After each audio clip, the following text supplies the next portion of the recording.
For decades, science kept giving her a new face, never her name. This is how they finally discovered who she really was. It was July 26, 1974, peak summer in Cape Cod, Massachusetts. Provincetown was buzzing with tourists, enjoying the beaches and dunes. Out on the quiet sands of Race Point, a discovery would change everything. A young girl walking with her dog stumbled upon the body of a woman partially concealed in the dunes. The scene was chilling. She lay face down on a beach towel, her head resting on a folded pair of Wrangler jeans and a blue bandana. Both of her hands had been removed, her skull crushed, her neck nearly severed. Someone had gone to brutal lengths to ensure she would never be identified. And still, who was this woman? Investigators knew that every detail could be crucial, and details weren't lacking. If anything, they were overwhelming. The woman had extensive dental work worth thousands of dollars, the kind of crowns and fillings only the wealthy could afford. Her toenails were painted a soft pink. Her auburn hair was neatly tied back with a glittery elastic. Beside her, a blue bandana and a folded pair of Wrangler jeans had been placed under her head like a pillow. Every detail suggested she belonged somewhere, that someone, somewhere, should have been looking for her. Yet each clue led nowhere. The dental work? High-end, but no dentist could connect it to a patient. The Wrangler jeans? Mass-produced, sold across the country. The polish on her toenails? A common shade, impossible to trace. More unsettling was her overall condition. She was healthy, well-nourished, and clearly cared for. This wasn't someone living on the streets. So where did she come from?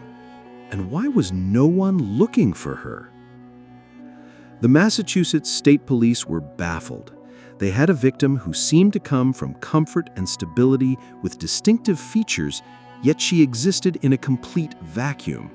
No missing persons reports matched her description. No family came forward. It was as if she had simply materialized in those dunes.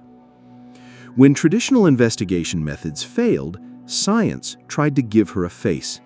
In 1979, forensic specialists produced the first clay reconstruction of the Lady of the Dunes. Built directly from her skull, it showed a young woman with soft features and wavy hair. The bust was photographed and spread across newspapers nationwide. Dozens of tips came in, none that solved the mystery. Decades later, as forensic science advanced, her face was reshaped again. Around 2000, new reconstructions and illustrations emerged based on updated techniques. In 2010, digital imaging by the National Center for Missing and Exploited Children and the Smithsonian created yet another version of her, this time with shorter hair and different proportions. Each attempt gave her a new face, but never her name. Her image kept shifting, while her mystery stayed the same. As the years passed and official leads dried up, the case slipped from evidence into speculation. One of the most persistent theories linked her to Boston mob boss James Whitey Bulger. Bulger was rumored to spend time in Cape Cod, and he was infamous for ordering the removal of victims' hands and teeth to block identification. Details that echoed the Provincetown crime scene. But no evidence ever tied him directly to the Lady of the Dunes. It remained speculation, nothing more. Then came the Hollywood rumor. In 2015, writer Joe Hill, son of Stephen King, noticed a background extra in the film Jaws, shot on Martha's Vineyard the same summer the body was found. The woman on screen wore a blue bandana and jeans, strikingly similar to items discovered with the victim. Hill floated the idea online that she might be the Lady of the Dunes. The theory went viral, with amateur sleuths freezing frames and comparing faces. But again, nothing could prove it. No cast records ever identified the extra, and authorities never considered it evidence. In the end, these theories said more about the public's fascination than about the victim herself. She was recast in the imagination as a mafia casualty, then as a forgotten Hollywood extra.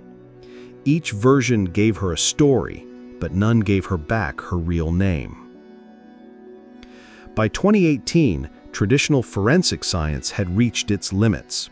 A new tool was beginning to change how cold cases were solved: investigative genetic genealogy. This wasn't about finding a direct DNA match in CODIS. It meant searching for distant relatives in consumer DNA databases and then using records and archives to rebuild entire family trees. The FBI's Boston office worked with forensic specialists in genetic genealogy, extracting a usable DNA profile from the Lady of the Dunes. It was a fragile sample, recovered only after multiple exhumations and advances in sequencing technology finally made it possible. Instead of a single hit, investigators chased cousins and distant kin. They pored over marriage certificates, census records, and obituaries, tracing branches of family lines across generations. Slowly, the tree began to narrow toward a single identity. It was painstaking work that stretched across several years, but nearly 50 years after the body was found in the dunes, the process reached its end. Investigators could finally give her back her name. Her name was Ruth Marie Terry. She was 37 years old when she died, born in Tennessee in 1936. In early 1974, she married a man named Guy Rockwell Moldovan, a drifter with a dark history who had once been suspected in the disappearance of his former wife and stepdaughter in Seattle. That summer, Ruth traveled with Moldovan through New England. Their journey ended in betrayal. Investigators later concluded that she had been killed by the very man she trusted most.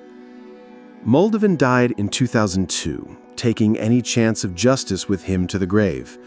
At least now, after nearly 50 years, her real story could replace the myths. Ruth wasn't a mob victim or a Hollywood extra. She was a woman murdered by her own husband. For decades, she was known only as the Lady of the Dunes, a mystery wrapped in theories and speculation.